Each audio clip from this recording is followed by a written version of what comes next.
So light symbolizes the light of consciousness that dwells within us. The fuel for the flame. So I spoke about this when working with the solar plexus, how like flame therapy. So whether you're viewing a flame, hearing flames crackling, lighting a candle, viewing fire spinning and fire dancing, the fuel for the flame represents our latent tendencies. The wick of the lamp or candle or ghee represents our ego or our self-importance, kind of that our barking dog. And the flame itself represents the knowledge that burns away our ignorance and our illusions. Now, working with chimes is really healing for the sacral chakra, and I work with them in my sound immersions, chimes, and also bells, which I also use in my sound healing therapies. Chimes and bells symbolize the resonant sound of Om, which purifies the space around us and purifies negative or distracting thoughts in the mind so that our attention turns toward that stillness. Their clear chime serves as a reminder of focus for the practice of and development of meditation. Water is a vessel that symbolizes the earth and the water elements as life-giving and nourishing.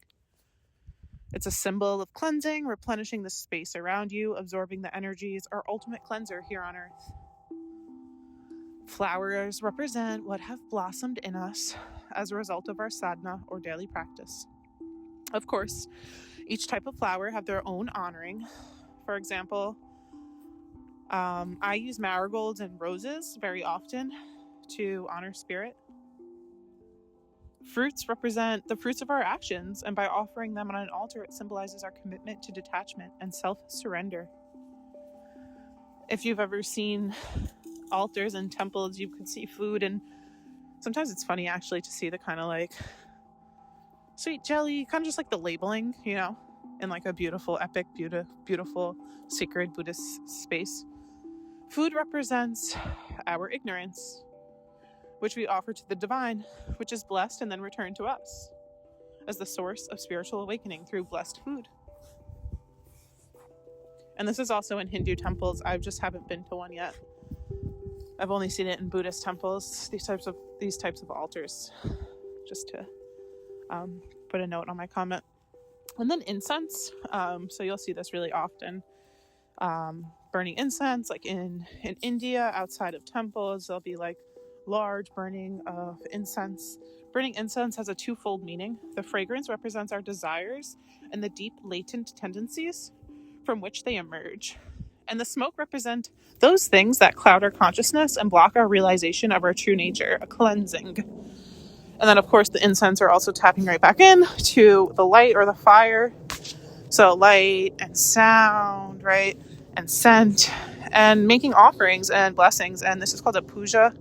It's ritual worship, and there's also mind worship, so kind of creating an altar in your mind with continued practice and inward focus. During puja, a fascinating shift begins to occur. And this is all what I'm sharing right now is from the philosophies from Tantra. So I'm going to do a little bit of a Tantra somatic meditation.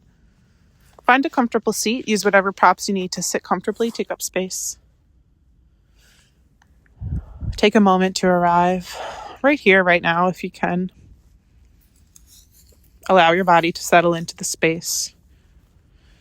Gently allow your being to take shape. Make any final adjustments you need, please. Gently inviting your eyes, if it's appropriate, don't do this if you're driving, to close or your gaze to soften. Your breath to slow, inviting your awareness to settle. Let your inhalations and exhalations move naturally, no control, no effort, just notice the gentle rhythm, the sensations, no expectations of the journey. No judgments, just a noticing. Now bring awareness to the sound within you. The subtle whisper of breath moving in and out. Each inhale, a gentle gathering. Each exhale, a soft wave of release out of the mouth. Each breath, a note Each pause a rest. There is no wrong sound. You're invited to sigh with each exhale, moan, release.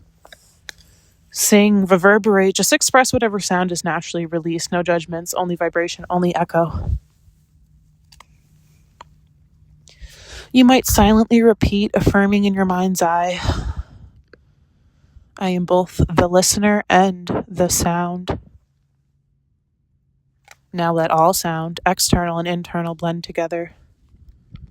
Notice the subtle hum within you. Notice the quiet echo beneath the silence.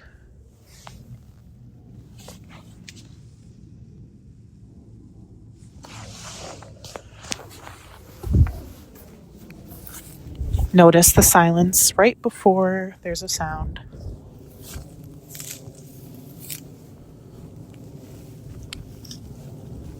Or the sound before the pause.